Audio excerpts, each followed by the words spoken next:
আবার আমরা কবিতা পাঠের ক্লাসে ঢুকলাম এবং আবার আমরা আলপনা প্রকাশনের কাজ হাতে নিয়ে বসেছি। এখন আমার হাতে আছে জল সমাজ এই নামের একটি ছোট্ট কবিতার পুস্তিকা। কবির নাম সুকমল ঘোষ। সুকমল ঘোষ বিভিন্ন গুণে বিভিন্ন রকমভাবে সকলের কাছে পরিচিত, আদৃত, সম্মানিত একজন মানুষ। তিনি জল সমাজ নামে এই যে ছোট্ট কবিতার পুস্তিকাটি করেছেন আলপনা প্রকাশন থেকে সদ্য প্রকাশিত।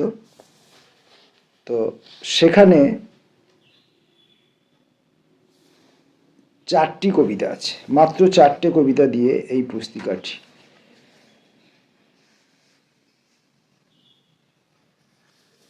চারটি কবিতার মধ্যে যে কোনো একটা কবিতা পড়ব, কারণ প্রত্যেকটি কবিতাই যেহেতু একটি 16 পাতার একটি বই, তাতে মাত্র 4টি কবিতা আছে, তাতে বোঝাই যায় যে প্রত্যেকটি কবিতাই আপাতভাবে দীর্ঘ। তাহলে এই পুস্তিকার নাম জল সমাজ, আর জল সমাজ নামে যে কবিতাটা আছে সেই কবিতাটাই পড়ি। পড়বার আগে সুকমলদার কাছে ক্ষমা চেয়ে রাখি, কারণ সুকমলদা জানেন যে তার মতো এরকম জলদ গম্ভীর কণ্ঠস্বর আমার নেই, আর উচ্চারণের বিশুদ্ধতা নেই, আর এবং নানাবিধ যা কিছু দক্ষতা একজন পরিবেশকের থাকা দরকার সেসব আমার নেই। আমার শুধু এই যে জল সমাজ, এই জল সমাজ আমার সঙ্গে পরিচিত হতে চাইছে, বা আমি এই জল সমাজের সঙ্গে পরিচিত হতে চাইছি। জল সমাজের সঙ্গে আমি সম্পৃক্ত হতে চাইছি বা বিচ্ছিন্ন হতে চাইছি, যে কোনো একটা। আমি তো এটা এখনো পড়িনি, খুলেছি সামনে, কি ঘটবে আমি জানি না, দেখা যাক। আসুন। জল সমাজ, সুকমল ঘোষ। আমার মাস্টারমশাই জলবিদ্যা বিষয়ক পাঠ্যদানে বেশ পাকাপোক্ত ছিলেন। জলজ বিশ্লেষণে, স্থান পরিবর্তনে এবং গুণগত রূপান্তরে তারাও যে কোনো বিপ্লব কিংবা প্রতিবিপ্লব ত্বরান্বিতকরণে প্রস্তুত থাকে। এতদ উপকরণসমূহের প্রতি সদা সতর্ক থাকতে বলতেন। ঘটনাচক্রে চিত সাঁতারের কর্মসূচিতে অনভ্যাসের হেতু ডুব সাঁতার থেকে তার উত্তরণ ঘটাতে অসক্ষমের কারণে জীবনের জলীয় অবস্থাকে সুনিশ্চিত করেছিলেন। যদিও সেকালে পোস্টমর্টম শব্দটির তেমন বাস্তব এবং বাধ্যতামূলক বিষয় না থাকায় প্রকৃত তথ্য জলীয় সীমাতেই সমাপ্ত হয়েছিল। সীমান্তের কাঁটাতারের ওপারে প্রহরীদের অলক্ষ্যে জলের যাবতীয় বিন্যাসকে তুড়ি মেরে ওরা শুধুমাত্র এবড়োখেবড়ো শিলাখণ্ডে জল, মাটি, গ্রাম, মফস্বল, শহর, দেশ থেকে পরদেশ, মাঠ ময়দান, জনপদ, সমস্ত মেডিকেল চত্বর, চাঁদ সূর্যকে বুড়ো আঙুল দেখিয়ে আছড়ে পড়া, ভাঙে না, কুঁচোও হয় না, ফসিলের মতো কাঠিন্য নিয়ে সমস্ত অগণতান্ত্রিক সাম্রাজ্য দখল করে স্থির বসে থাকে, ঠিক ততক্ষণ যতক্ষণ না পর্যন্ত তারা দূষিত আবর্জনার প্রকৃত বিচার না পায়। জলেরা তার অবস্থানে অনড়ই থাকে।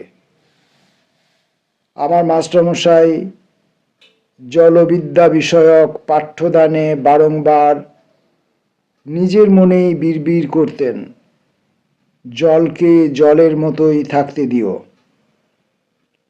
ওরা কারো খবরদারি সহ্য করে না, এমনকি কোনো রাষ্ট্রেরও না। ওরা নিজের মতোই থাকতে চায়, ওদের আঘাত করলে রাষ্ট্রযন্ত্র ভয়ে কেঁপে ওঠে। ঠিক বর্তমান সময়ের মতো। তো এই যে কবিতাটি পড়লাম, আপাতভাবে একটু দীর্ঘ, জলসমাজ।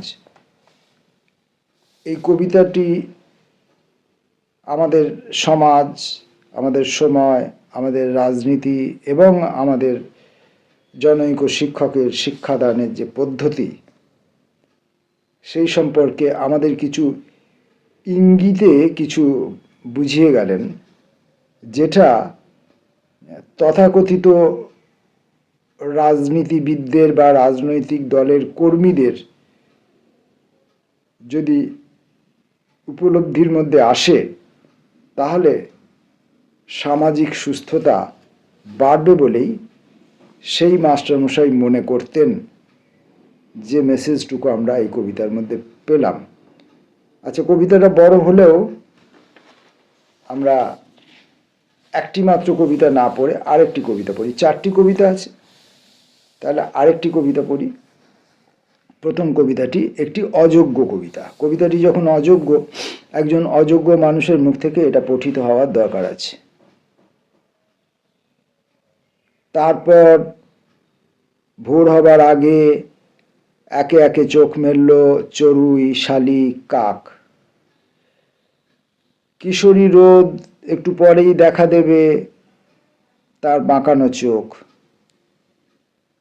সকাল হলেই জলের ট্যাপ, হাতা, খুন্তি, হাঁড়ি, ওভেনের বার্নার, তাদের ব্যস্ততা শুরু হবে। খোকার বাবা নাইট শিফটে ডিউটি গেছে, একটু জল গরম করতে হবে। ডিউটির পোশাক ছেড়ে বাথরুমে যাবে। খোকা এগিয়ে দেবে পেস্ট, টুথব্রাশ। চায়ের কাপে ধোয়া উঠছে, প্লেটে অপেক্ষা করছে লেরো বিস্কুট। খোকার মা বাজারের থলি হাতে দোরগোড়ায়, বেরুলেই দিতে হবে। সঙ্গে রেশনের 3টে কার্ড।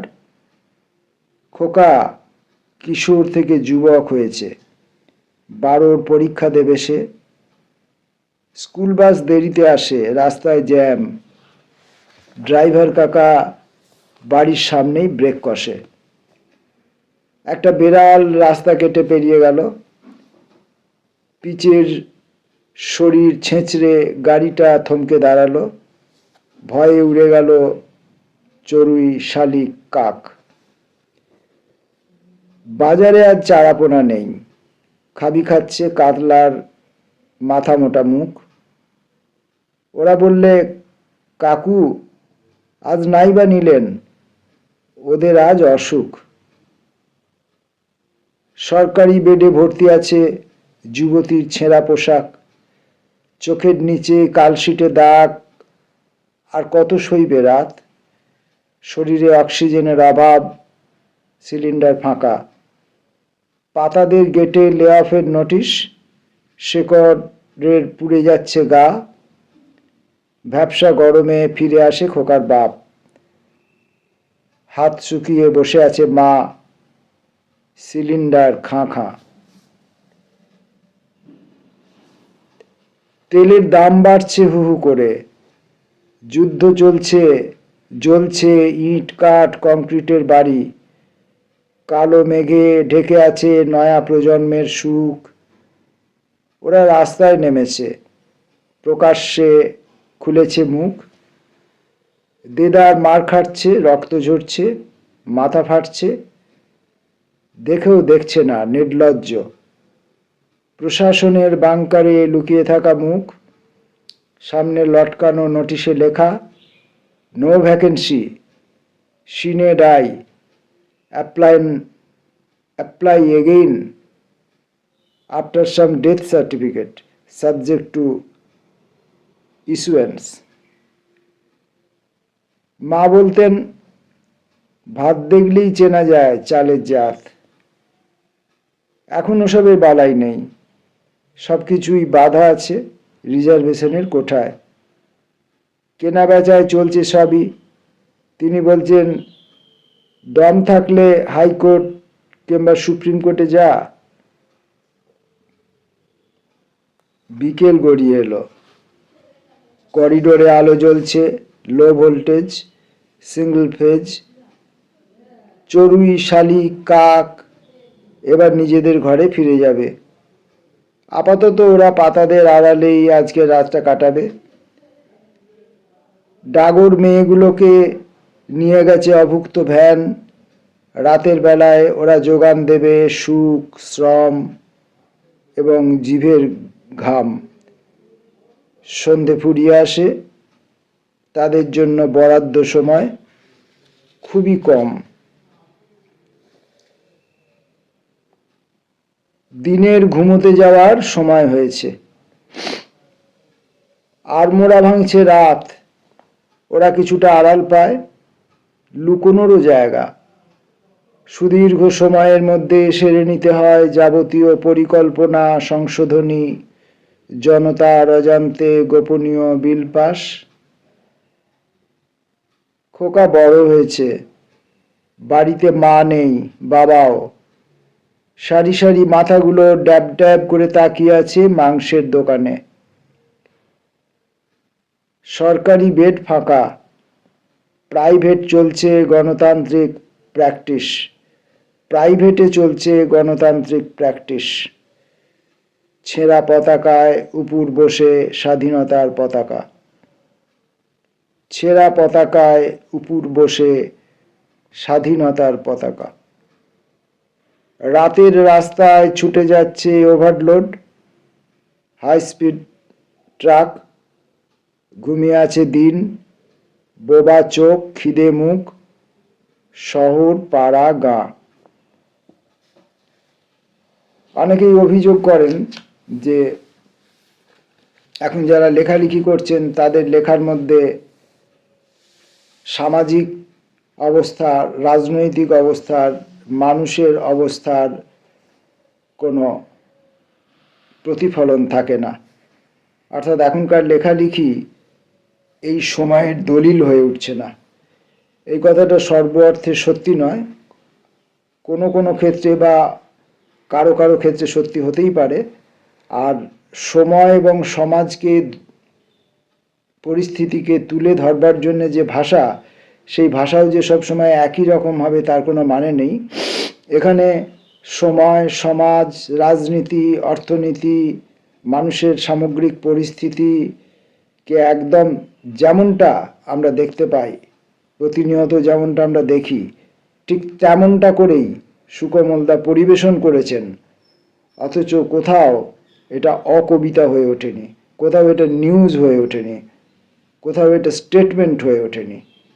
এইখানেই সুকোমলদার কাব্যগুণের মুন্সিয়ানা। এখন এই মুন্সিয়ানা তো সবারই থাকে না। তাকে তখন অন্য ছলনার আশ্রয় নিতে হয়। ছলনার আশ্রয়ের ভেতর দিয়ে তিনি এই সময়ের কথাই বলেন। ওই ছলনার আবরণটুকু যদি পাঠক সরিয়ে দিতে পারেন, তাহলেই তিনি দেখতে পাবেন যে লেখক কিন্তু সময়ের কথাই বলছেন। কারণ লেখক সময়ে আছেন, আর লেখক নিজে কি বলবেন সেটা লেখক নিজে ঠিক করতে পারেন না।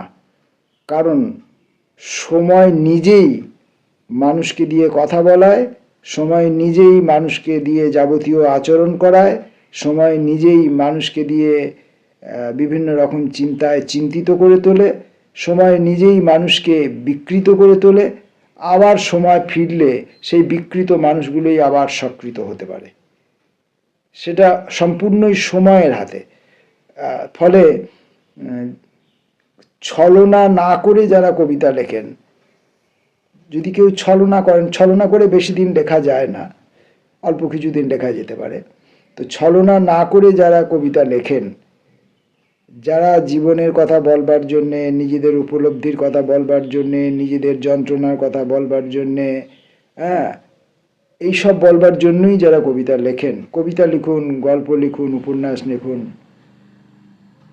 তারা কিন্তু কখনো কেউ কেউ সরাসরি লিখতে পারেন, আর কেউ কেউ শিল্পের আশ্রয়ে, মানে অতি শিল্প বা একটা অন্য আর একটা, মানে কি বলবো, ভাষার তো বিভিন্ন রকমের কারুকার্য থাকে, ভাষার বিভিন্ন অলিগলি থাকে। ভাষার যে বড় সোজা যে রাস্তাটা, গ্র্যান্ড ট্যাঙ্ক রোড, সেই রাস্তা দিয়ে আমি যদি যাই, তাহলে সেই রাস্তা আপনাকে সোজা গন্তব্যে পৌঁছে দেবে। কিন্তু আপনি যদি ভাষার অলিতে গলিতে ঢুকে পড়েন এবং এমন একটা রাস্তায় ঢুকে পড়লেন যে রাস্তাটা দিয়ে আরও 10টা 20টা রাস্তা চতুর্দিকে ছড়িয়ে পড়েছে, সেই ক্ষেত্রে সেই সমস্ত অলিতে গলিতে ঢুকে যা কিছু আপনি পর্যবেক্ষণ করলেন, যা কিছু আপনি দেখলেন, সে আপনাকে সটান সিধা রাস্তায় পৌঁছে দিল না বটে, কিন্তু একটা জায়গাকে বৃত্তাকারে চক্র করে ঘুরে তার যে সামগ্রিক যে অভিজ্ঞতা, তার যে সামগ্রিক যে স্বাস্থ্য, তার যে সামগ্রিক যে শিক্ষা, তার যে সামগ্রিক যে অর্থনীতি, এই টোটালটার যে ক্ষেত্রফল, এই ক্ষেত্রফলটাকে আপনি আপনার লেখার মধ্যে রাখতে পারলেন একটা ভাষার আবরণের, আস্তরণের ভিতরে। তা সুকোমলদার কবিতা পড়লাম এবং বেশ ভালো লাগলো। সুকোমলদাকে ধন্যবাদ, সুকোমলদার কাছে ক্ষমা চাইছি আমার যাবতীয় ত্রুটির জন্যে, আর ধন্যবাদ আলপনা প্রকাশনকে। নমস্কার।